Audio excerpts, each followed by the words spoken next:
the Cave. Bem-vindos, bem-vindos. Porra, vocês têm uns amigos foda, hein, Meu irmão, cara? é pra jogar com nível, meu amigo. Sem brincadeira, né? É meu? dali pra cima. Champions League, mesmo? é isso? É, cara, o negócio coisa. a gente oscila só entre o Monte Everest e o K2. Caraca, meu amigo. Só ali, dá o quê?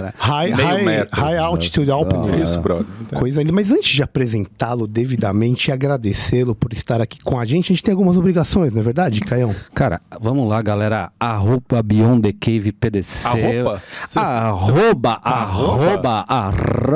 Beyond the Cave. PDC. Cara, segue nós lá, meu, monte de vídeo, um monte de conversas legais, cortes e assim, né? Tem todas as plataformas, né? Então... Você sabe que a gente tá pegando fama de nichado, né? Só gente com boa cabeça acompanha nós. É mesmo? Verdade isso daí. Obrigado, cara. Já ouvi de uma galera isso daí. Falou assim, pô, tá bem nichado, assim, uma galera alto nível e tudo. E vai ser, óbvio. E vai ser legal provar que a gente Platão pode diz conversar que com todo mundo. os iguais vão com os iguais, meu amigo. Cara, Boi é. preto anda com boi preto. É um bom ditado esse. Gostei disso Boi daí. preto anda com boi preto. Platão eu acho que disse isso daí também.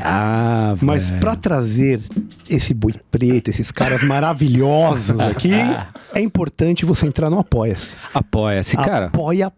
Apoia.se/Beyond BYOND, 20 realzinho por mês. É pouco, hein? Manter as luzes acesas, Cara, ganha uma dessas belas camisetas. Mostra aí. Faz o pros caras seguinte, aí, cara, barato, ó, é barato. não paga, Já não paga o estacionamento do shopping, dá 5 mangos de gorjeta ali de esmola no farol, Galerinha. para na rua, Isso. né? E economiza e apoia a gente um mês lá, Isso aí. cara, aí, ó. Platonismo, estoicismo, humanismo, cerveja com costela é o mote, O né? nosso convidado já ganhou uma, não? Não, Tá lá, convidado tá na mão, tá na isso. mão. Tá na mão dele. Pra tá na mão. representar o boi preto. A camiseta Já preta, ganhou minha a preta, querida. garoto. Além da camiseta, faz pergunta pro convidado, participa do nosso grupo do WhatsApp, né, Denão? Tá gostoso aquilo ali, né, aquela discussãozinha? Tá bom, cara. Tá bom É alto demais. nível, né, demais, cara? Tá né? precisando, porque assim, olha, a mediocridade tomou conta. Então é preciso a gente ter aquela ilha pra qual a gente vai e fala assim, porra, nós somos bons seres humanos, a gente consegue pensar boas coisas. E o que vai ter sábado do Beyond the Cave? Como assim? O que vai ter esse sábado? Sábado agora? É. Vai ter churras. Vai ter churras, Porque cara. temos que criar a comunidade, nego. O negócio é criar uma comunidade, então a gente quer que vocês participem dessa comunidade Isso aí. com todas essas benesses. Mas o professor Denis não vai, né? Vou, cara. Você vai? Vou levar a esposa. Vou levar os cachorros e os gatos. Porque nós é família, mano. Nós é família. Vamos ao que interessa, Vamos meu amigo. direto. Vamos Vamos lá, interessa. Quem que temos aqui hoje? Nosso querido Thales Gomes. Prazer estar com vocês aqui, galera. Meu irmão, prazer é completamente nosso. Ele que é Baita honra. fundador da Easy Taxi aí, que foi expandido para 35 países e mais de 400 cidades ao redor do mundo. E em 2017 ela se fundiu com a Cabify, e uma das 3 mais importantes M&A de tecnologia da história do Brasil. Pois é. Foi uma boa jornada essa aí. Você tá louco, coisa linda. Em 2017, ainda eleito pelo MIT como jovem empreendedor mais inovador do mundo. Também em 2017 recebeu a medalha JK Juscelino Kubitschek como personalidade brasileira do ano em tecnologia. Atualmente é CEO e fundador da Singo, maior app de serviços de beleza e bem-estar do Brasil, e presidente do conselho e fundador da G4 Educação. Conversamos com o Lucas Riedo, sensacional também. Principal escola de formação de donos e executivos de negócio no Brasil. E autor de um livro, Nada Easy, que é best-seller na categoria de negócios, que já está na sua 9ª edição. O currículo era maior, mas eu tive que dar uma Currículo fraco, que não cabia aqui na minha página. Mas já meu tem amigo. 85 anos. Exato, mas você sabe um negócio, tipo assim, geralmente quando o pessoal vai citar currículo, né, fica citando as premiações, né? E é curioso porque quando eu era mais jovem, assim, eu realmente dava um valor danado pra esses títulos, sabe? Forbes Under 30, MIT, blá blá blá. Hoje eu acho uma bullshitagem essa parada, não vale de nada, velho. Isso é só pra massagear o ego. Não estou, né, desfazendo das instituições, Claro. muito pelo contrário. Claro. Mas por que eu tô colocando isso de uma maneira até um pouco mais contundente, tá? Porque eu sei que as pessoas gostam desse ponto. Pra chamar a atenção pro seguinte: o cara que tá trabalhando, o cara que tá fazendo a atividade dele, seja ela qual for, seja ele um atleta, um empreendedor, que é o nosso caso aqui, ele não pode mirar os louros da vitória, não pode mirar o prêmio, né? A glória ela vem do sofrimento, como dizia Aristóteles, né? Então eu preciso de fato ter o processo do hustling e me apaixonar pelo processo do hustling, que é de fato a métrica de input. A única coisa que eu controlo aqui é o meu volume de trabalho. Se eu vou ser bem sucedido ou não, eu não consigo controlar, tem N fatores que não estão na minha mão. Se eu vou ganhar prêmio ou não, eu não consigo controlar. Então, cara, prêmio, a gente não tem que focar em prêmio, a gente não tem que ter, só tenho um orgulho danado do meu prêmio. Não, cara, tenho orgulho do trabalho que o meu time fez, que eu pude liderar essas pessoas, por um acaso veio o prêmio. Então esse currículo gigante não precisa muito falar mesmo, não. Mas eu vou te falar uma coisa. Você gosta de museu? Gosto de museu. Gosto de museu? Vou te falar uma coisa. É uma das analogias mais legais que eu vi, assim, em relação a essas condições que acontecem e quando acontecem você já nem dá tanta importância, né? Quando um cara de realizações, quando acontece de fato a consolidação da realização, você já está pensando em outra coisa, você já está fazendo outra coisa e tudo mais. E a analogia é como se fosse uma sala de armaduras. Então, assim, você tem o orgulho daquela armadura. Com certeza. Porque te remete à batalha da tua vitória onde teve o hustling que você tá falando. Tem razão. E aí você deve ter aquilo, por quê? Porque aquilo não remete só pra você, te remete a uma galera que vai lembrar da batalha e que vai ser importante na vida de cada um, né? Então, assim, talvez essa Cara, mas questão... o Thales falou de um negócio maravilhoso, que é a ideia de não ter controle sobre o resultado. É isso aí demais. Eu acho que isso é uma coisa estoica, extraordinária, ou seja, eu posso trabalhar com toda a estratégia do mundo, mas ela não me garante nenhum resultado. Não. E a outra coisa é se apaixonar mais pelo processo do que por aquilo que pode depender da visão do outro. Exato. É isso aí. Isso é Aristóteles na ética. O cara fala assim, velho, você não pode ser feliz, você está trabalhando a todo momento pensando assim, precisam me elogiar. Precisam dizer que eu sou maravilhoso. Porque no momento em que você joga essa responsabilidade para o outro, você já perdeu o domínio sobre a situação completamente. Do ponto de vista de companhia, isso é super importante. Eu sempre oriento meus executivos acerca disso. Falo, galera, o que é métrica de input para o sucesso do projeto, né? Ou seja, o que eu tenho controle direto sobre. Porque métrica de output, se a gente vai bater a meta ou não. Cara, bater a meta ou não é métrica de output, né? Tem N fatores macro que não estão sob meu controle. Os micro que estão sob meu controle é quais os processos que a gente está utilizando para poder chegar até lá, quais são as pessoas que estão envolvidas no projeto, como que eu estou entregando os tickets que eu abri acerca desse projeto, eu estou entregando no time ou não, a qualidade da execução. Tudo isso são métricas de input. Então, cara, vamos preocupar com métrica de input e não com métrica de output. Por que isso é muito importante? Porque é bem comum a gente ver empreendedor, executivo, falando assim, meu Deus, eu estou super preocupado com o novo governo. Eu entendo, eu também estou. Mas não está sob meu controle, cara. E aí, se tiver ruim, vai estar ruim para todo mundo. Então, assim, se tiver ruim para todo mundo, eu quero que para mim esteja menos pior. Então, o que está sob o meu controle fazer, dado que a gente está num momento complicado, né? Um momento fiscal complicado, um momento de alta de juros. Cara, eu vou controlar, não vou me endividar, vou fazer alguma coisa para eu ter antecipação de caixa aqui, vou tentar renegociar com o fornecedor. Então, eu vou fazer tudo que está sob o meu controle. Eu acho que, se você traduz isso para tua vida, né? Deixa eu me preocupar mais com o que está sob meu controle, o que é métrica de input para minha vida. Você tende, assim, a ter uma melhora no seu estado de satisfação com onde você está, porque aí eu não fico dependendo de uma opinião de outrem, de um prêmio de outrem. E assim, não é que... É claro que é gostoso, né? Você, tá ali numa lista da Forbes, é gostoso, você tá numa lista do MIT, mas só que isso não pode ser objetivo. Porque se isso é objetivo, você perde o olho da bola. E aí você fica olhando muito para 10 quilômetros para frente, mas esqueceu que você tem que andar 100 metros, né? Primeiro, né? Perfeito. E a ideia também de escalar a montanha, né, cara? Perfeito. Que assim, o negócio é chegar no cume. Só que, cara, você usa algumas virtudes aristotélicas pra subir. Perfeito. E outras que são completamente... Chega aí, Camara, chega aí. Outras Nascar. o chefe da feitura. Largar uma espada e tudo, mano. Olha. E aí, meu querido, tudo bem? Meu amigo. Esse é o Ele se host defende espadaúdo. assim pelas ruas de É São o Paulo. espadaúdo. Olha só. E você usa outras virtudes pra descer. Maneiro, hein? Mas você tava falando das virtudes. Então, você vai usar algumas pra subir e são outras completamente diferentes que você vai usar pra descer. Se você focar só naquele ponto final, você não vai estar aristotelicamente atingindo essa virtude necessária pra você conseguir atingir o objetivo. Não adianta você só olhar lá em cima, você vai ter que olhar durante o processo. Cara, e você consegue fazer leituras o tempo inteiro? Você consegue manter uma rotina de estudos? Porque assim, para quem te acompanha nas redes sociais, dá um medinho. Esse cara, uma hora, ele vai estafar. Não. Porque é uma energia absurda das 5 da manhã até sei lá que horas da noite. Mas repara uma coisa, Dan, você é meu amigo há um tempo, então talvez você me acompanhe há um tempo, né? Eu tenho períodos de grandes sprints. Aí do nada você me vê viajando, ficando 5, 6 dias fora, eu vou esquiar. Aí eu volto, grandes sprints. Aí do nada, mais uma viagem. Então o que acontece, cara? Ao invés de eu comportar a minha vida como se eu tivesse em uma eterna corrida de 100 metros, eu tenho sprints importantes que eu faço na minha vida, que eu tenho coisas importantes que eu preciso entregar. Deu um sosseguinho mais ou menos na agenda ali, eu vazo, vou fazer meu kite, vou esquiar, vou fazer as coisas que são importantes pra mim. Eu sou um cara movido a esporte radical, então vou fazer meus esportes, fico um tempinho fora ali, bum, volto de novo e arrebento. Cara, repara que quem que comporta assim, por exemplo, na natureza? O leão. O leão, ele não tá o tempo inteiro correndo atrás de presa, porque ele cansa, ele senta, ele observa, ele olha ali, traqueia onde está a presa dele tá ali, ele vai andando devagar. Uma hora aquela presa vai dar mole, ele dá um sprint, pega a presa, come, senta, observa, né? Então, a gente trabalhar como um leão é muito mais importante do que eu ficar o tempo inteiro naquele sprint ali, que não é produtivo. Isso é humanamente impossível você ser alta performance o tempo inteiro, entregar o tempo inteiro. Você tem seus limites. É claro que por muito tempo na minha vida, época de destaques, por exemplo, eu entregava 80, 90 horas de trabalho na semana e fazia isso por muito tempo mesmo, mas isso não é saudável? Não, mas fazer o quê? Eu fazia o que eu tinha que fazer, né? Eu tava construindo um negócio do zero. Hoje eu tenho condição no nosso negócio lá, o G4 tem 350 funcionários, tem, cara, um corpo executivo incrível, tem um CEO ótimo que eu confio nele. Então tem pessoas para bater o bumbo e tocar o operacional. Meu trabalho é estratégico.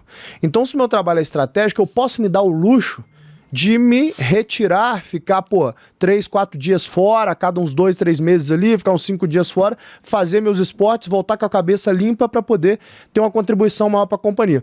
Então esse é como eu corro essa vida, né?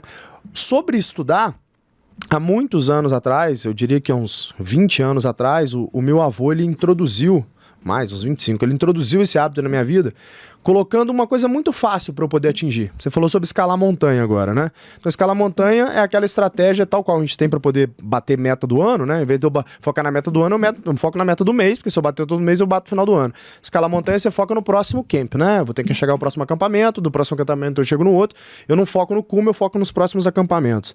A mesma coisa o meu avô me ensinou. Ele falou assim, cara, um homem ele tem que ler 10 páginas por dia, não cumulativas. Então senta, lê 10 páginas por dia. Se você lê 10 páginas por dia, você vai ler no mínimo um livro por mês. Se você ler um livro por mês, você vai ser muito mais sábio do que a grande maioria das pessoas. Então eu cresci com isso na cabeça de ler pelo menos um livro por mês. 10 páginas por dia não cumulativas. A gente sabe que tem dia que a gente engata na leitura, a gente lê 50. Então no outro dia, às vezes não é um dia bom pra mim, aí eu vou ler pelo menos 10, eu já li 60 páginas. Então eu tenho esse hábito. O que acontece? Quando eu acordo muito cedo, 5 e pouca. Geralmente 6 horas eu tô de pé. De pé não, tô acordado. Aí a desculpa que eu me dou pra enrolar na cama é, eu vou ler. Enquanto eu estiver lendo, eu posso ficar na cama. Como eu não aguento muito tempo mesmo, dá 20 minutos, meia hora, eu já não aguento mais ler, porque eu tenho um déficit de atenção muito grave. Aí eu paro de ler, tomo meu banho e começo o meu dia. Então é meio que eu uso como rotina, estando eu em São Paulo, aqui na minha rotina de trabalho, ou estando eu em algumas viagens, entendeu? E por isso a condição sine qua non para fazer isso é a liberdade que você falou de controlar o seu tempo. Para você trabalhar e ter uma produtividade por gestão de projetos, que é o que você está falando de sprints, entregas e equipe, engajamento de equipe, você precisa ter esta liberdade de tempo que você estava falando anteriormente, né? De você, Perfeito. olha, eu tô trabalhando isso aqui, eu fiz durante um período da minha vida, entreguei mais para poder construir essa liberdade e aí manter o mesmo nível de entregas, mas controlando e eu tendo liberdade para fazer o que eu quero com o meu tempo livre. Perfeito, cara. É porque o ponto é o seguinte, a maior riqueza que alguém pode ter na vida é o controle da própria agenda, velho. São muitas poucas pessoas que conseguem fazer isso. E aí você pensa nas alavancas da vida, né? Você tem tempo, energia e dinheiro. Geralmente quando você puxa a alavanca do tempo, ou você é muito jovem, né, que você ainda nem trabalha, você tá na escola e tal, ou você já é idoso a ponto de estar aposentado, né? E aí você tem um problema nas alavancas. Dificilmente, quando você tem tempo, se você for muito jovem, né, você vai ter dinheiro, mas você tem energia. Então, geralmente, se eu puxo a alavanca do tempo e energia, quer dizer que eu sou muito jovem. Se eu puxo a alavanca do tempo e dinheiro, quer dizer que eu sou idoso e estou aposentado. Bom, se você aposentou bem, se você conseguiu construir seu patrimônio, né? Você conseguir puxar a alavanca de tempo, dinheiro e energia é um negócio muito raro, que eu fui agraciado por conseguir construir isso na minha vida.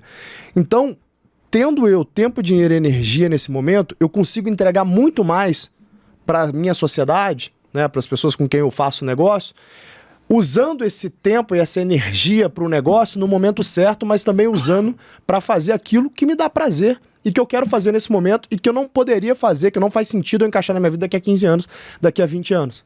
Né? E a paixão pela obra?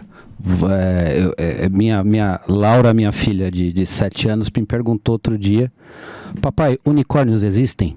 Uhum.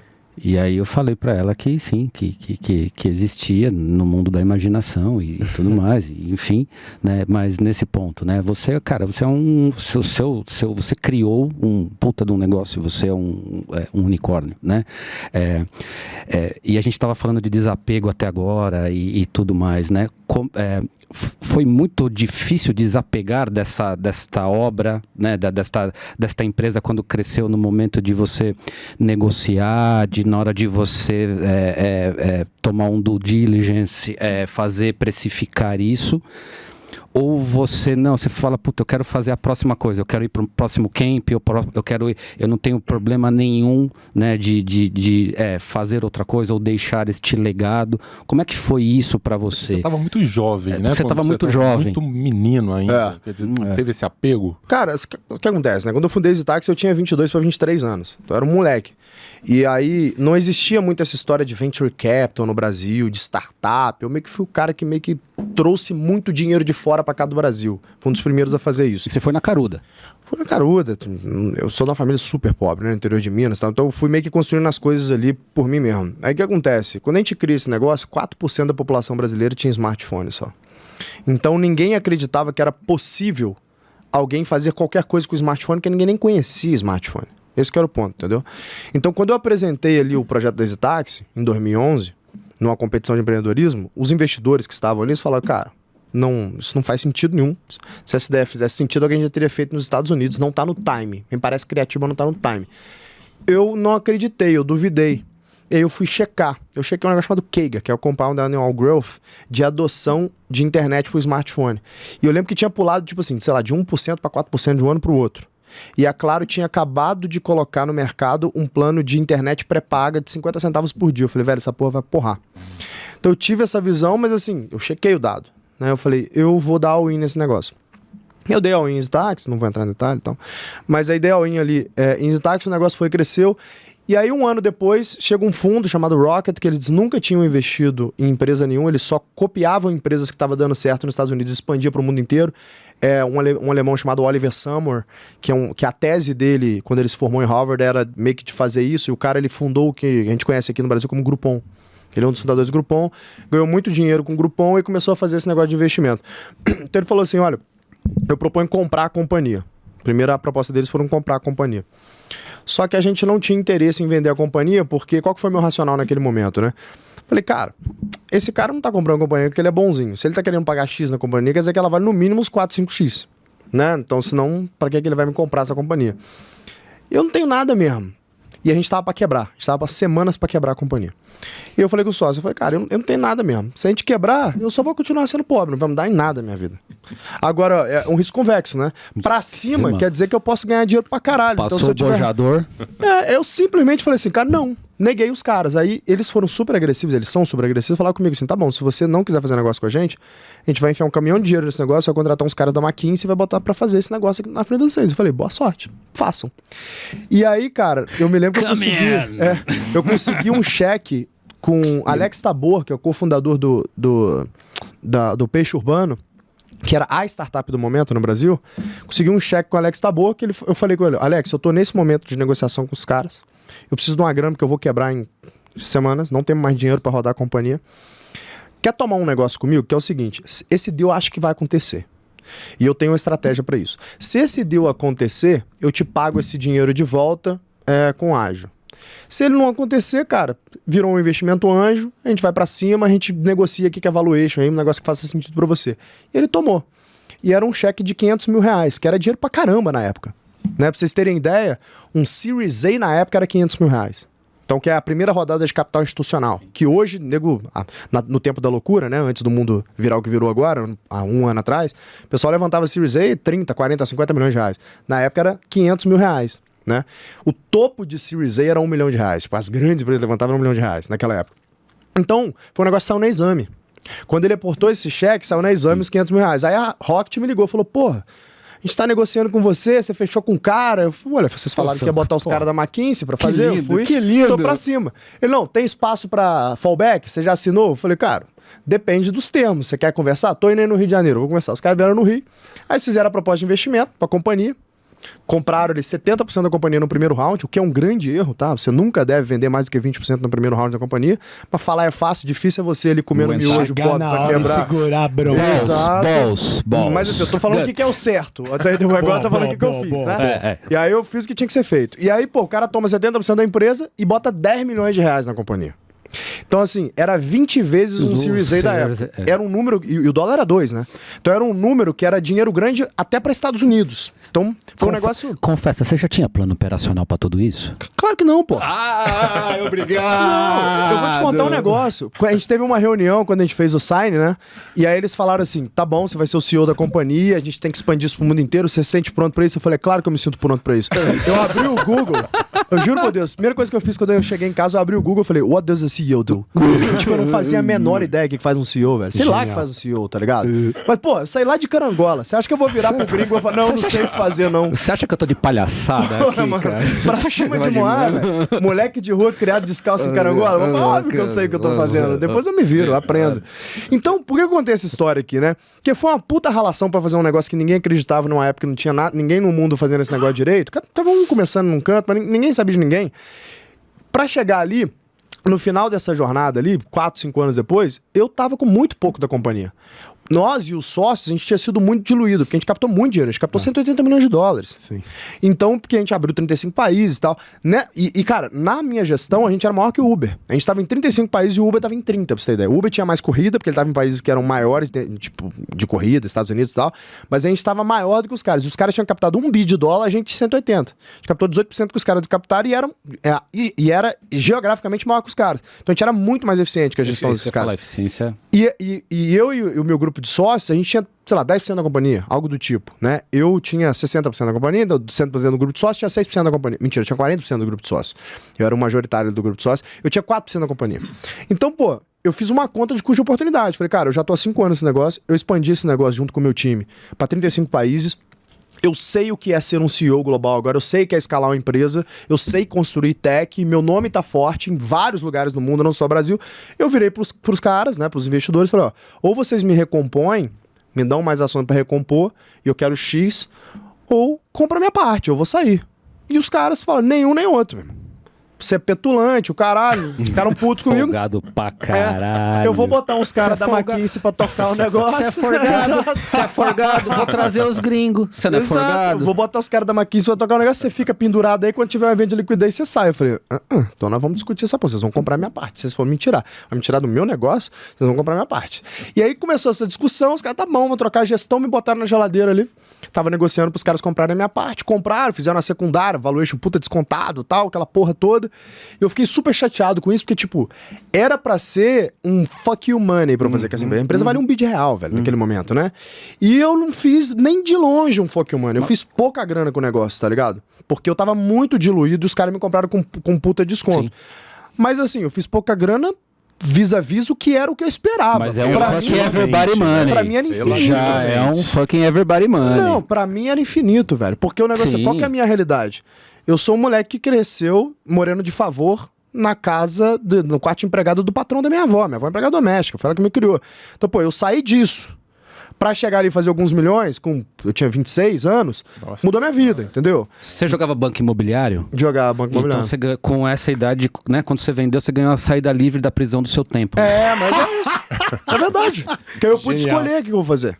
Então, quando eu fiz esse negócio ali, eu não vendi a empresa que ia falar, tá na hora de desapegar. Não é isso. Eu vendi porque o meu custo de oportunidade de ficar super diluído era muito alto. Eu falei, eu tenho que fazer outra parada, porque eu sou novo. Eu não vou fazer fuck you money nesse negócio, então eu tenho que achar meu fuck you money.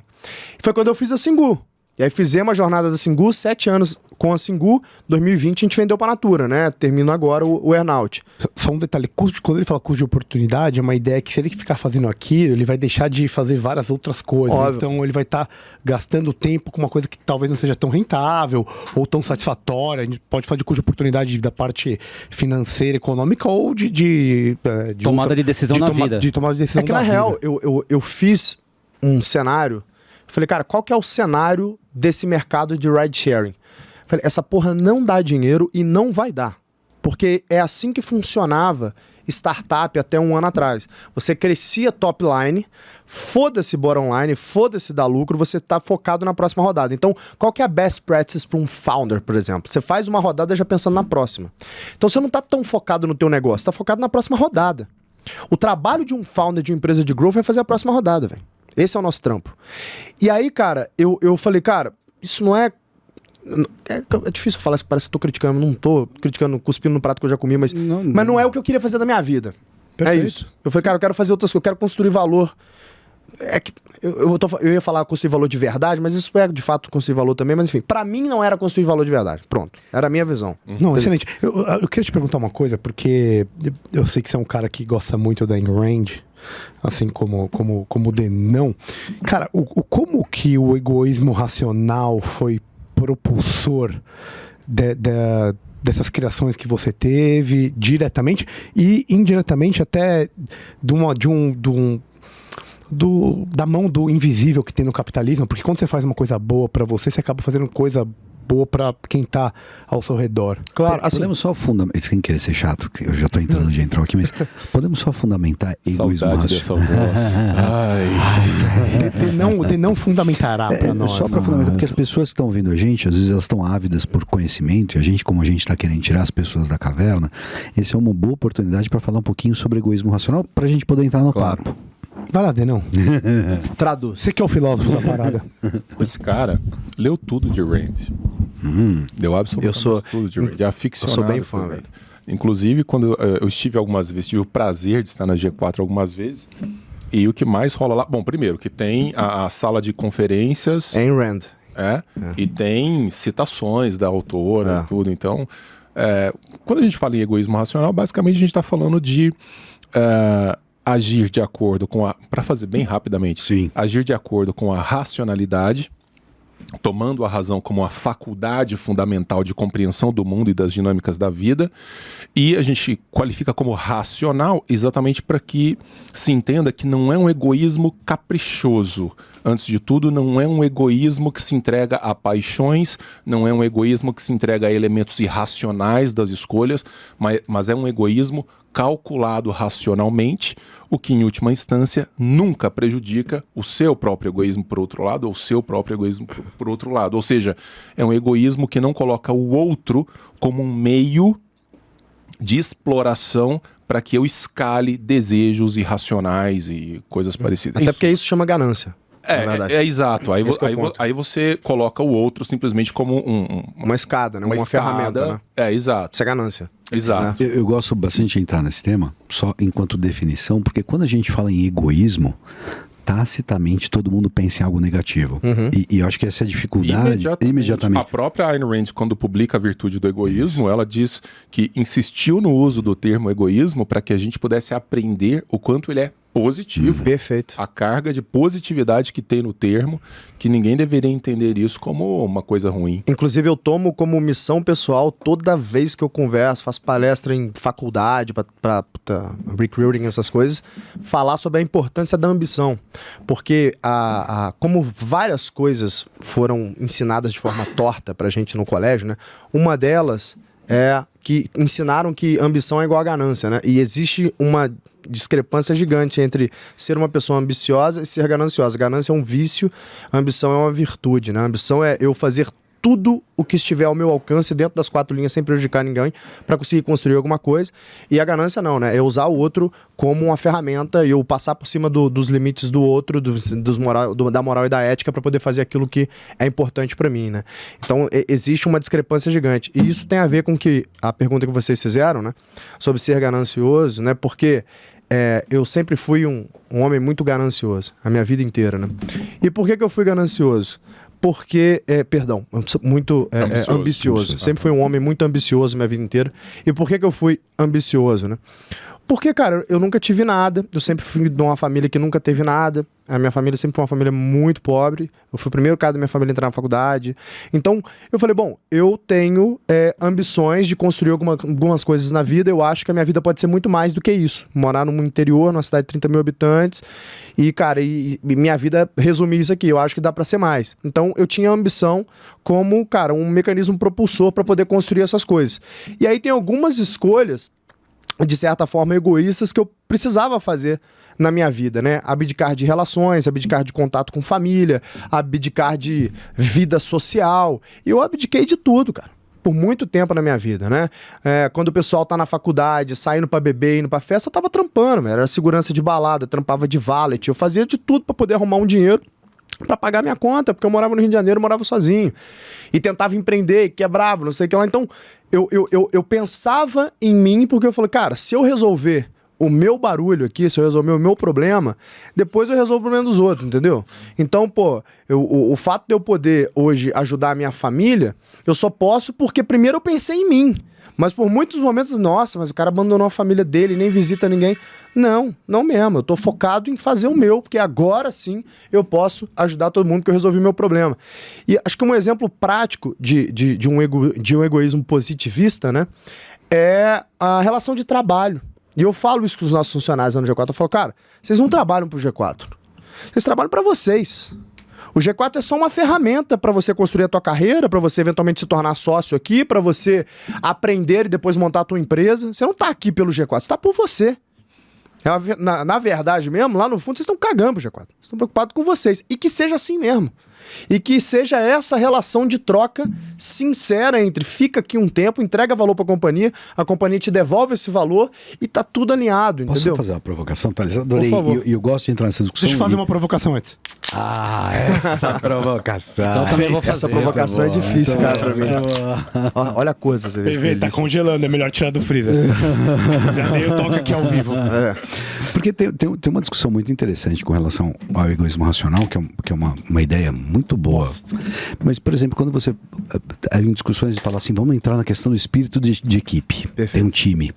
E o time, na verdade, ele só é bom quando as pessoas elevam a ideia de equipe ou de time para além de si mesmo. Perfeito. Porque se a gente joga só numa equipe, que todo mundo tá jogando só o seu egoísmo, e eu tô falando egoísmo dentro dessa definição de algo positivo, não negativo, mas se todo mundo jogar só na sua posição e não houver algo superior ao ego de cada um, esse time também não funciona. É um paradoxo, uma tensão interessante. Eu tenho um ponto com relação a isso, que o ponto é o seguinte, cara, o time, cada um tem a sua função ali, certo?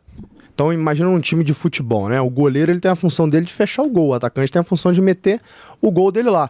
Eu posso pensar no time, mas se eu tô como atacante, eu falo, não, eu vou voltar pra fazer a defesa ali. Pô, o ataque fica aberto, ninguém faz o gol, entendeu? Então é o seguinte, pense no teu, bata as suas metas, garante o teu, meu irmão, que você já tá fazendo um baita de um trabalho pro time. Mas se ao mesmo tempo todo mundo quiser correr pra fazer o gol, porque o mais legal é fazer o gol, aí fica aberta a defesa, aí toma fica gol. aberto a defesa, então é o outro lado. Mas é a função dele, o goleiro, o zagueiro tá lá. Faz o teu, meu irmão. Faz o teu que a gente montou o time pra funcionar. Deixa que eu penso onde que cada um tem que ficar. Execute, né? Que é a função ali Sabe da o que eu base. acho mais legal disso, cara? É que a Ayn Rand, ela vai dizer, o sujeito que age de acordo com o egoísmo racional, ele nunca se sacrifica.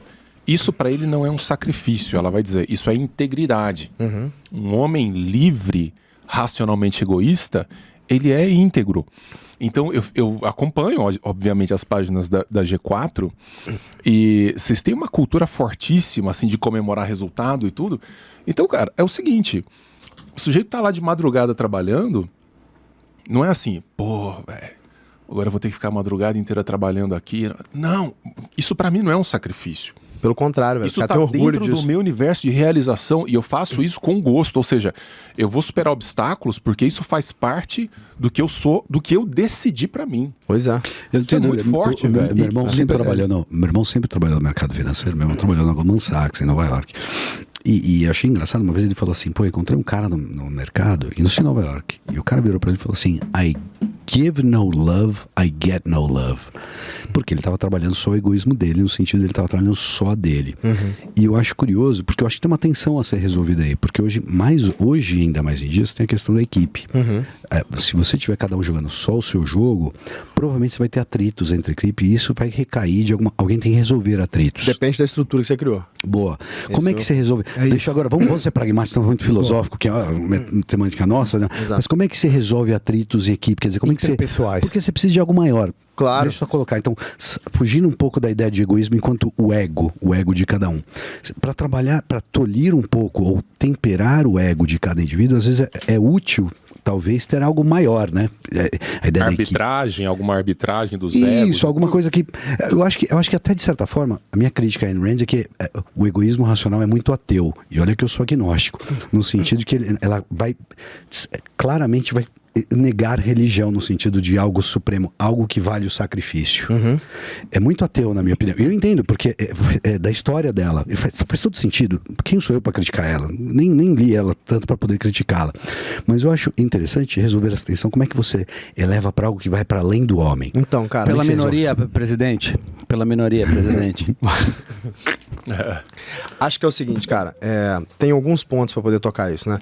O fato da gente ter construído essa cultura única no G4, ele acontece porque ela é muito baseado nos meus valores pessoais e que eu falei assim, cara, quem manda nessa empresa sou eu sou dono controlador desse negócio, então vai ser a cultura que eu quiser.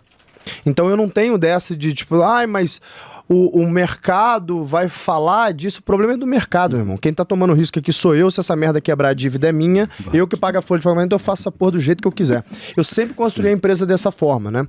E essa foi, inclusive, uma grande lição que eu aprendi com o Singu. Porque o Singu ficava nessa, eu vou me comply com o mercado e tal. Tinha umas pautas meio progressistas que eu deixava passar, atrapalhou a companhia.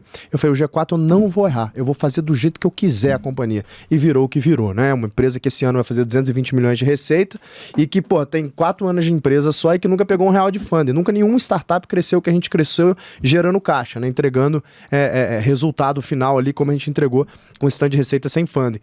Por que isso acontece, né? Eu criei um sistema de gestão chamado de gestão libertária.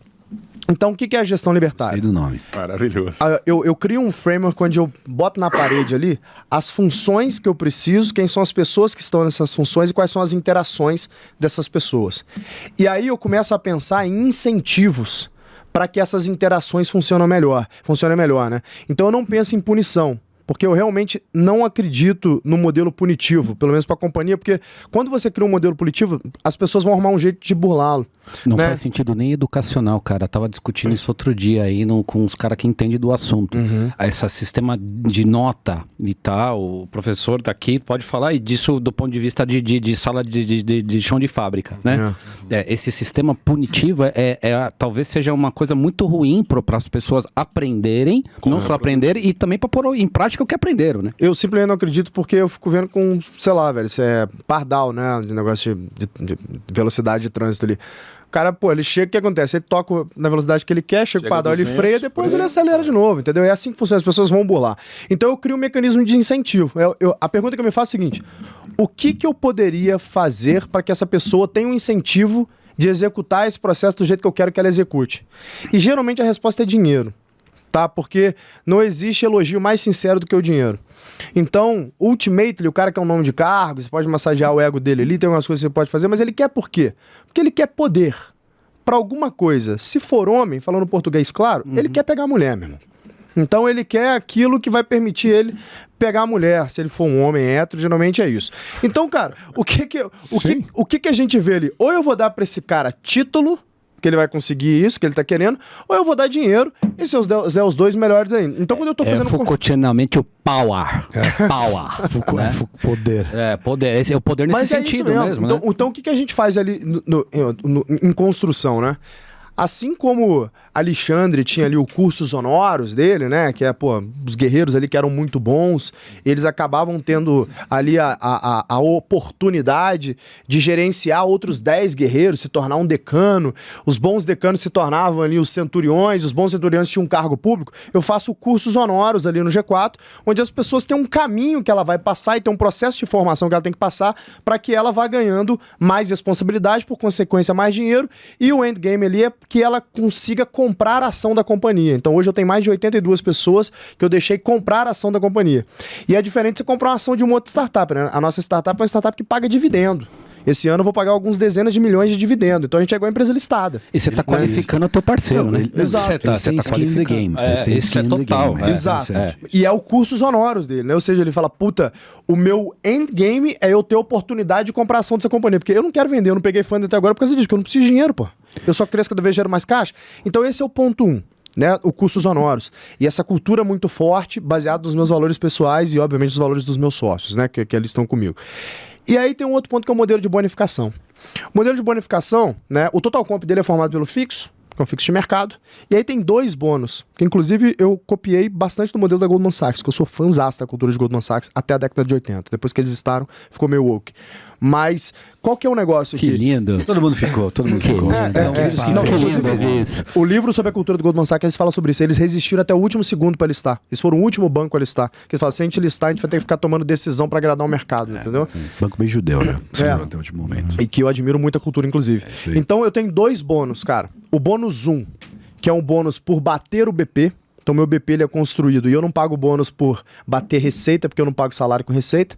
Eu pago bônus por você bater ali EBITDA, né? Do BP.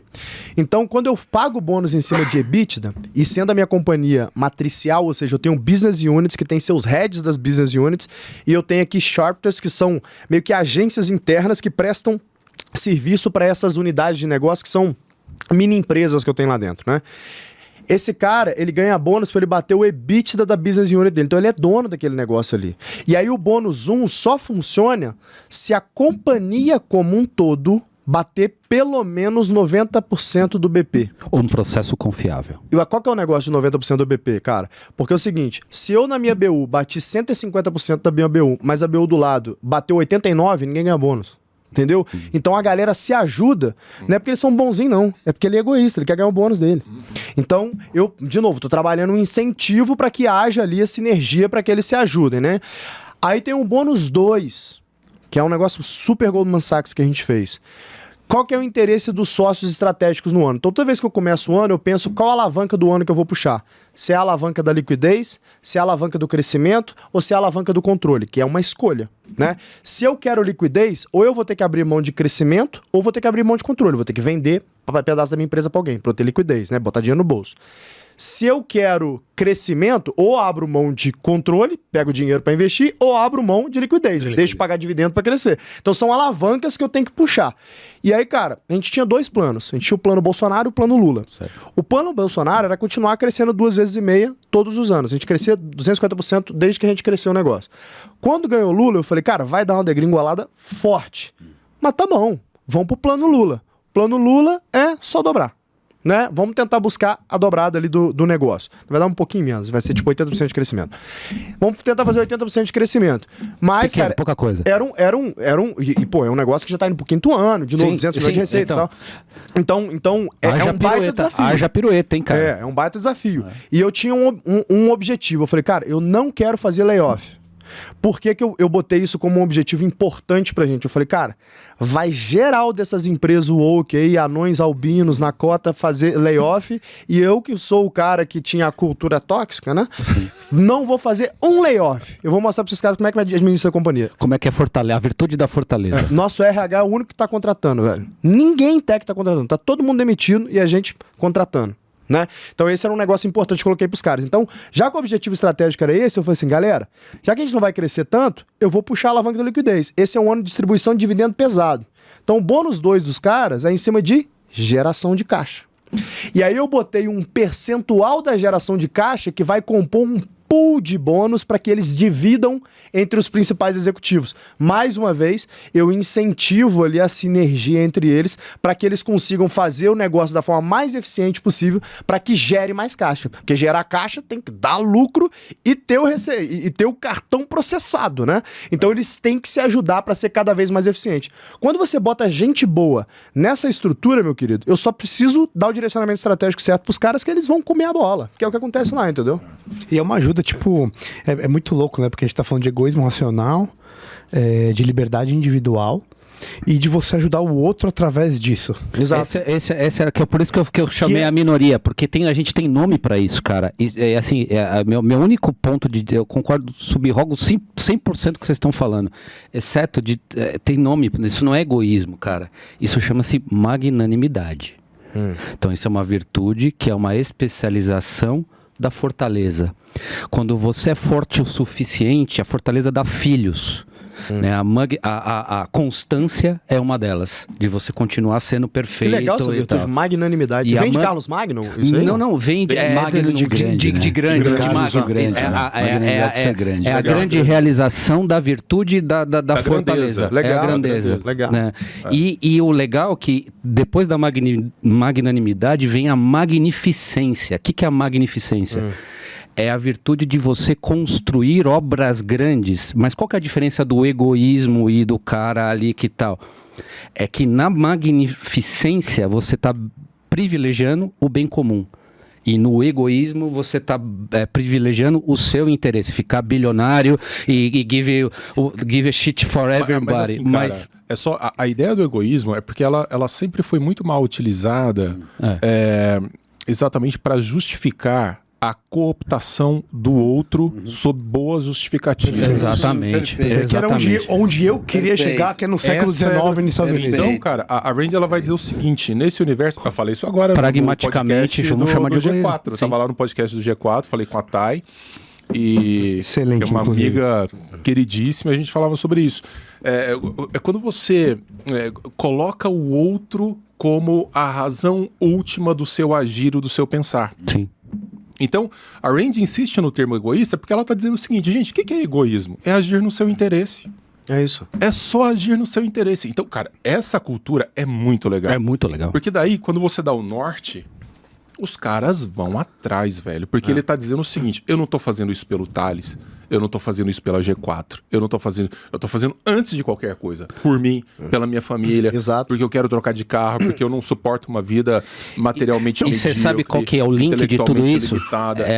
E é o que a gente sangue, quer, velho. É a sensação de pertencimento, velho. Então, esse é o que eu ia chegar.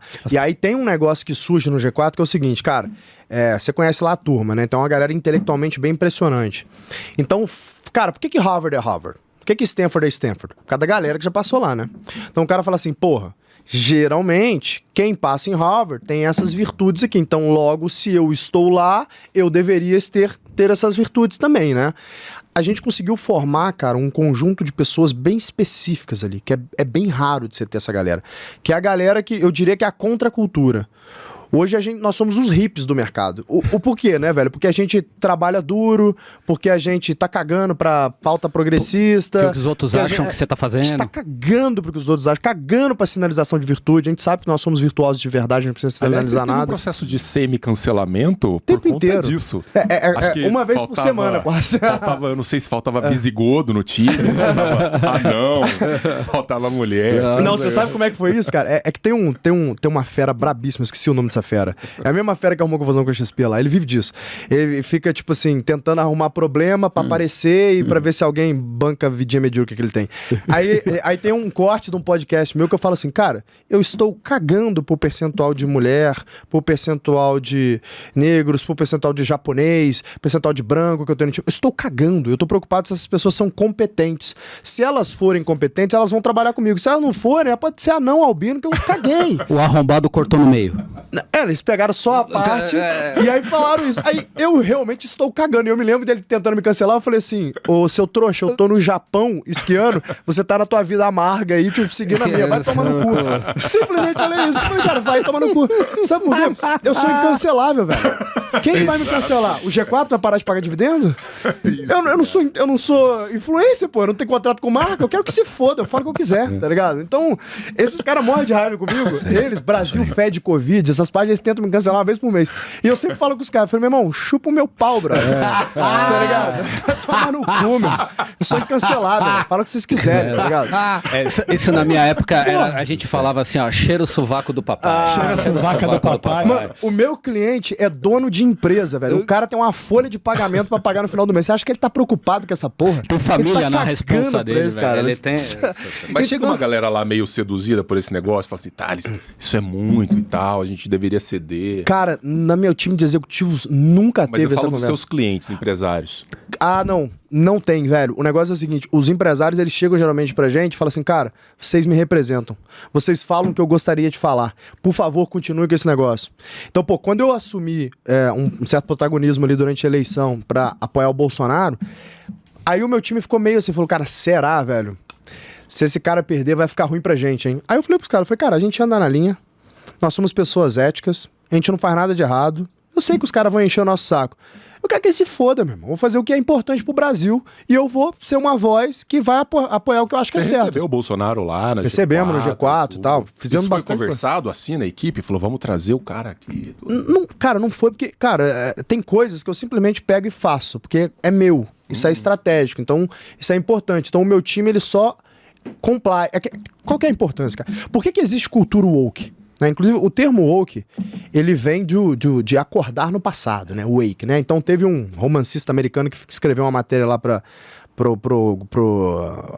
New York Times, na década de 60 ou 70, se eu não me engano. Acordando tardiamente. If you're not woke, if you are woke, you're gonna get it. Alguma coisa do tipo assim que ele escreveu, meio que falando do dever social da empresa de ter obrigação com essas pautas que eles defendem. Não, o artigo não era isso, mas evoluiu para todo mundo falar sobre o dever social que a empresa... Então a empresa tem uma obrigação social, né? Que Randiano vê um negócio dele e dá até arrepio, né? Tem obrigação de quê, cara? Com quem? Até quando? Né? Quando que acaba essa obrigação? Quem assinou isso por mim, né? Então, tipo assim, tem esse negócio da obrigação, né, que eu tenho. E aí, qual que é o ponto aqui, né? Não quer dizer que eu não seja solidário com essas pautas. Somos, né? Agora, eu sou solidário nisso porque eu quero. Então, se eu quiser capacitar mulheres, como eu faço, inclusive pela Singu, eu vou fazer com o meu dinheiro porque eu quero. Mas não tem essa obrigação. Se essa mulher vai trabalhar no G4, em uma posição estratégica, ela vai trabalhar porque ela é a melhor. E é engraçado porque é o seguinte... 100% das pessoas que ficam com esse papinho, não, porque aqui tantos por cento é mulheres. Quantas mulheres em posição de liderança você tem? E é foda que os caras tentam bater em mim, velho, mas eu sou uma fortaleza, porque a vida é tão justa comigo que eu sou tão verdadeiro com essas coisas que, por exemplo, a minha CFO, uma empresa que faz 220 milhões de reais por ano, a minha CFO é uma mulher. Quantas empresas conhecem que faz mais de 200 milhões por ano, que tem uma CFO mulher? Eu desafio você citar 10 aqui. Não tem, velho, muita empresa assim, tá ligado? E por que a minha CFO é mulher? Porque ela é mais foda do que qualquer outro cara que eu entrevistei, velho. E essa menina, ela chegou a ser CFO da Singu, eu fiz ela CEO, que eu falei, cara, você é melhor do que eu, vira CEO. E aí, pô, vendemos a Singu, eu falei, cara, vem pro G4, quero que você seja CFO. Aí vamos falar de diversidade. Os 5 maiores salários da companhia, tá? 3 são mulheres, dos 5 maiores salários da companhia, e 1 é negro. Então eu poderia estar bragging aí, eu sou a empresa mais diversa do mercado de startup. Mas sabe por que eu não faço isso? Porque isso é hipocrisia, velho. E é isso que esses caras são. Essa diversidade que você dá valor, ela é natural e ela é espontânea. É isso. Então o que acontece? A galera fica bragging essas coisas. Eu vou fazer um programa de estágio focado em anões albinos. Beleza, e na tua liderança, seus 5 maiores salários, quantos tem de anão albino? Né? Então, tipo assim, se o cara vive nessa mentira, ele começa a virar refém dessa mentira. E é isso e dá lugar de fala pra pauta identitária. A gente vive, todo mundo, agora, cada um tem uma pauta identitária pra poder se sentir único e poder encher o saco do outro. Mas sabe por que acontece isso? Que foi quando eu comecei essa explicação, né? Acontece que é o seguinte, talvez... Eu não vou colocar a culpa 100% no iluminismo, mas definitivamente foi ali que começa isso. Quando acaba a educação clássica, a gente começa a matar, inclusive, a figura da autoridade. Fala, velho, corta a cabeça desses reis aí, que esses caras, quem são eles pra mandar aqui, né? Vamos matar, vamos cortar a cabeça dos caras, vamos acabar com a figura da autoridade. Aí começa com os reis, daqui a pouco vai pra cima da figura do pai. O pai agora não... A criança é do Estado, ela não deve ser da família. Se a família quer educar ela em casa, ela não pode. Personalidade autoritária. Agora ser homem é quase que um pecado. É desconstrução da sociedade marxista, puramente marxista. E certo? acaba com a figura da autoridade. Então, assim, uma companhia, o cara, não, mas tem que ter um grupo, um comitê que vai decidir. Tem que ter o caralho, meu irmão. Não é uma democracia. Uma companhia não pode ser. Qualquer companhia que tentar implantar uma democracia, ela vai quebrar. Qualquer companhia que perder a figura da autoridade, ela vai ser sequestrada pelo seu próprio time, como essas companhias estão fazendo layoff, e a grande maioria são. Por quê? Porque não tem um monarca, não tem uma autoridade ali que manda, que fala, cara, é assim que a gente vai tocar a companhia e foda-se o que as outras pessoas pensam, vou fazer o que é importante pra gente. Porque eu posso agradar 1% dessas pessoas aqui com essas pautas, agora e os outros centenas que eu tenho na minha folha de pagamento que vai perder meu emprego? Quem que vai levar comida pra mesa deles, né? Então, cara, é uma falta de responsabilidade tamanha você não tomar as rédeas da sua companhia. Essa cultura woke, ela faz isso, ela destrói a autoridade. E aí os funcionários sequestram a companhia. Então, quando a gente vê os países, os impérios que mais duradouros, você repara que são todas monarquias mistas, né? E o que é uma monarquia mista? Então eu tenho ali uma figura do monarca, mas que ele divide um poder com a aristocracia. E eu comparo isso com a companhia. Uma companhia é uma monarquia mista. Porque, digamos que, beleza, vamos fazer uma democracia plena na nossa casa. Aí eu tenho 3 filhos novos ali, de 10, 12, 15 anos, tá? Eu falo, vamos votar aqui na nossa casa, então, democracia. O que a gente vai comer? O que eu vou comer? Sorvete, hambúrguer, pizza, vai funcionar? Vou destruir meu lar. A mesma coisa empresa. Eu aposto $1 milhão com quem quiser fazer um compromisso comigo em cartório aqui e colocar por 2 anos a companhia para ser rodada uma democracia plena. Vamos votar em maioria tudo. Se não quebrar, eu pago $1 milhão do meu bolso. É, Sabe que é muito Tô alavancado nessa aí também, mas eu ponho tudo também. A crítica roupiana, isso. Eu diria, Sem dúvida. Os Founding Fathers, os americanos que montaram os Estados Unidos, eles tinham um grande receio da democracia, porque eles olhavam a democracia ateniense e falavam assim, essa democracia, se cooptada por esses ideais radicais, democracia radical ateniense no seu final, ela vai ser cooptada por demagogos. Perfeito. Pautas demagógicas. E você acabou de enumerar várias pautas demagógicas. Exato. E fica fácil uma pessoa sem valor pegar uma pauta identitária e demolir tudo aquilo que foi elegido. Demorou anos para ser elegido. Então, nós estamos no mesmo ponto, né? Quer dizer, é a degeneração do processo democrático. Platão falava, inclusive, os atenienses... Platão e Sócrates. Eles eram contra a democracia. Radicalmente contra a democracia. Exato. Aliás, a República de Platão, ela é escrita com base num sistema espartano de regime. Então, era crítica à democracia ateniense.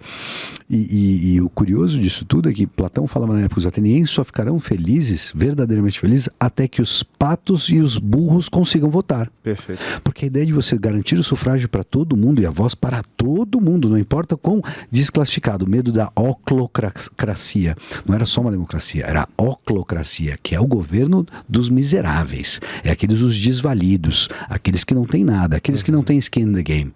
E tem que ter uma temperança que é oligárquica, e daí o porquê dos Founding Fathers colocarem colégio eleitoral, coisa que a gente não entende até hoje. Por que eles ainda têm colégio eleitoral? É para não deixar essa degeneração degringolar, simples assim, foi muito bem feito. E quando você pensa hoje, né, você vê, tipo, quando a gente fala de aristocracia, né, então, porra, mas você é contra a democracia, então só os ricos vão mandar? Não. Existe uma diferença gigante que a escola ensinou a gente errado também sobre o que é aristocrata e o que é burguês. Quando a gente fala em aristocracia, a gente pensa daqueles... Aquela galera empirucada, lá, cheia de maquiagem, pulando lá no Palácio de Versalhes, né? Isso não é aristocracia, isso é burguesia. O burguês, ele é vicioso, ele não é virtuoso. O aristocrata, ele é virtuoso. Então, o que é o aristocrata? É aquela pessoa que, por meio de um caminho virtuoso, conquistou uma posição de destaque na sociedade, seja através da ciência, através da arte, ou através dos negócios, né? Aristóteles falava muito sobre esse caminho virtuoso para que você se torne ali o seu aristocrata, um aristocrata. Esse aristocrata, ele junto lá com o monarca, eles vão discutir o que é o melhor para o país, porque são pessoas virtuosas. São pessoas virtuosas e que têm o interesse de construir um país melhor, porque é melhor para os seus negócios, porque é melhor, porque tem seus interesses ali também. Agora, o ponto é o seguinte, repare que hoje existem pessoas virtuosas que poderiam se tornar aristocratas. Por exemplo, essa mesa poderia ser uma mesa de aristocratas, né? Só que a gente tem vergonha de manifestar as nossas virtudes e a gente tem vergonha e cuidado para falar um negócio como esse, por exemplo, falar, cara, eu acho que a democracia não funciona. O cara tem que ter muita coragem de falar um negócio desse hoje. Por quê? Porque ele vai ser atacado de tudo quanto é lado. burguês, não sei o que lá, que é domínio dos ricos, não sei o que lá. Mas não é isso, porque a burguesia são aquelas pessoas que elas não têm essa virtude, elas não têm o conhecimento, elas não têm o interesse no bem comum, ele só tem interesse em viver a vida ao bel prazer dele, né? A se render aos vícios e prazer. O aristocrata não, ele quer construir. Vou dar um exemplo de um aristocrata que eu admiro demais, o Paulo Guedes. Vou contar uma história pra vocês do Paulo Guedes. Paulo Guedes, E hoje, enquanto a gente grava, estava lá. a gente fez uma reunião com ele lá. Uma reunião na GECOM. O Paulo, cara, ele é um dos homens mais bem-sucedidos do Brasil financeiramente, né? Ele fundou o Pactual, que é o BTG. Ele fundou o Bozano Simons, que foi um dos maiores bancos de private equity M&A do país. Ele fundou o IBMEC, que depois se fundiu com o INSPER, junto com Cláudio Haddad. E ele fez parte de todos os maiores IPOs de educação no país. Esse cara é especialista em educação, apaixonado com educação. Especificamente um, que é a AFIA, que foi o maior IPO, um dos maiores IPOs da história do país, foi feito em Nasdaq, né, que é uma rede de faculdade, é um conjunto de faculdades e softwares de medicina, que é a AFIA, que vocês devem conhecer a AFIA muito bem. Muito grande. Eu não lembro quanto que ela saiu, mas ela saiu a, sei lá, 10 bi de dólar. Foi um negócio gigante, assim. Um número gigante, 7 bi de dólar, sei lá. Que ela saiu lá Ricardinho na Couto Moraes é o CMO, é o Chief of Medical Office da AIFA. Tá intimado, meu brother, Aí. tá intimado a sentar aqui pra conversar. Puta negócio, listado na NASA, tá? O Paulo, ele fundou um negócio lá atrás chamado Crescera, que é um dos maiores fundos de investimentos que fazem negócio no país, que investiu na AFIA lá atrás. Então, o Paulo teve a ideia de falar, cara, vou comprar essa faculdade lá no interior de não sei aonde, vou comprar ela, vou comprar uma outra, vou comprar esse software, vou juntar esse negócio, vou empacotar, esses caras vão executar, a gente vai fazer um IPO. Investiu via Crescera. Tocou o negócio por não sei quantos anos, muitos anos, 10 anos. Faltando um ano pro IPO, ele entra pro governo Bolsonaro, então ele tem que liquidar toda a participação dele. O IPO estava desenhado. Ele liquida a participação dele. Irmão, esse cara deixou centenas de milhões de dólares na mesa, mas centenas altas, tá? R$ 1 bilhão ali. Ele deixou na mesa para ir pro governo. Esse cara não ganhou R$1 no governo. Pelo contrário, fez um monte de inimigo e teve dor de cabeça, envelheceu pra caramba e tal. Ele fez isso porque ele realmente é um homem virtuoso e que queria ajudar o país naquele projeto ali. Isso é aristocracia, cara. Eu gostei disso. Isso é aristocracia. Eu gostei tanto, você falou, eu queria só a tom de provocação, no melhor sentido da palavra, o quanto que a aristocracia casa com o egoísmo racional. Quer dizer, vamos pegar a ideia de egoísmo racional. Paulo Guedes agora, nesse sentido, ele fez pelo resto. Como é que encaixa o egoísmo racional? Essa é a minha pergunta. Eu acho legal, porque quando você fala de coisas grandes... Não, eu te falo. Fale, por favor. O ponto é o seguinte, cara. Ele fez isso pelo bem comum, mas é óbvio que tem uma realização pessoal, que o cara estudou economia em Chicago, ele é um Chicago boy. Todo cara que estuda economia numa escola como essa, o sonho dele, meu irmão, é fazer alguma coisa muito grande. E o economista que é muito técnico, que é o caso dele, esses caras querem ser ministro, pô. Esse é o mais alto que ele pode chegar na carreira dele. Sabe por quê, cara? Porque mais importante na tua vida, principalmente quando você já resolve a parte da grana, tá? Mais importante do que ganhar dinheiro é você conquistar aquilo que o dinheiro não compra. Uma faixa preta de jiu-jitsu. Você ser ministro de alguma coisa. O dinheiro não compra essas coisas. E vou longe Né? ainda. Acho que Isso é glória. Você pode juntar isso com estoicismo na ideia de memento Então, mas mori. eu gostei da ideia de de glória. deixar um legado. Perfeito. Que é uma coisa que, assim, você não faz exatamente... É isso, mas eu gostei da glória, porque a glória só vale quando ela é reconhecida pelos outros, Perfeito. não por você. E aí, essa é a tensão que eu queria E chegar. a glória tem renúncia, né? No episódio 1 do Isso. Beyond the Cave. Eu queria chegar Episódio aqui. 1. Para a glória acontecer, existe o reconhecimento dos outros. E aí nós voltamos que não é só mais sobre a pessoa e o seu egoísmo, mas os outros egos. Essa tensão eu acho interessante. Entendeu onde eu quero chegar? Entendi. É uma tensão. Eu não tô, quem sou eu para querer falar de Ayn Rand? Eu não sou Zé Mané na fila do pão. Mas eu achando interessante quando você vai até a última potência. E você acabou de falar um caso da última potência que eu achei brilhante. Paulo Guedes é esse exemplo de última potência. Quando você transcende aquilo tudo, já não é mais sobre dinheiro, já não é sobre você. Não é, ele deixou isso um que eu dia na quero mesa. dizer. E aí a ideia do herói, a gente tava brincando, por isso que a gente tem espada, o negócio. Porque pra você ser herói de verdade, uma transcendência tem que acontecer. E aí você é congraçado por todo mundo enquanto herói. Fala, nossa, esse cara foi além do Mas essa horizonte. não pode ser a sua razão Fato. de fazer. Perfeito. Esse não pode ser Perfeito. o seu motor. A dinamis, como vão dizer os gregos, Dinamis. né? O poder de ação. Não pode estar aí. Ao Porque mesmo aí o cara se perde. Concordo, mas ao Pode mesmo ser. tempo o paradoxo é que para você fazer coisas grandes, você mira em heróis. E esses heróis se comportaram assim. Eu acho tensões interessantes a serem exploradas. E eu tava brincando aqui que a gente, do episódio, né, que é uma das coisas, né, que motivou a gente conversar né, e começar a discutir isso, né, e a gente tem isso, talvez num dos primeiros episódios, né, a gente falando assim, daqui a pouco o nosso querido Magal vai fazer a famigerada pergunta pra você, porque o papo tão bom, a gente engatou, a gente engatou. Já troquei pro final. Isso nunca aconteceu até agora, porque o papo engatou num negócio, cara, e a gente a gente foi, mas ele já tem um plano pra isso, né? Tenho medo. E aí, assim, a gente brincava assim, né? Quando a gente tava conversando e tal, né? Quais são as coisas que valem sentido na vida?